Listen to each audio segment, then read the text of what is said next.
Tuloy-tuloy ang isinasagawang relief operations ng Department of Social Welfare and Development o DSWD sa mga kababayan natin na naapektuhan ng 7.8 magnitude na lindol sa Mindanao. Patuloy ang pamamahagi ng DSWD ng mga family food packs sa mga residente.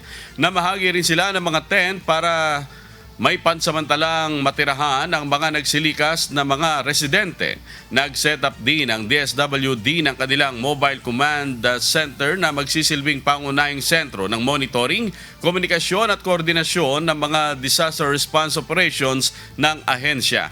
Mula sa Mobile Command Center, mas mabilis na natatanggap at naipoproseso ang mga ulat mula sa mga apektadong komunidad habang tuloy-tuloy ang pakikipag-ugnayan ng DSWD sa mga lokal na pamahalaan at iba pang katuwang na mga ahensya para matukoy ang agarang pangangailangan ng mga mamamayan at mas mapabilis ang paghahatid ng tulong.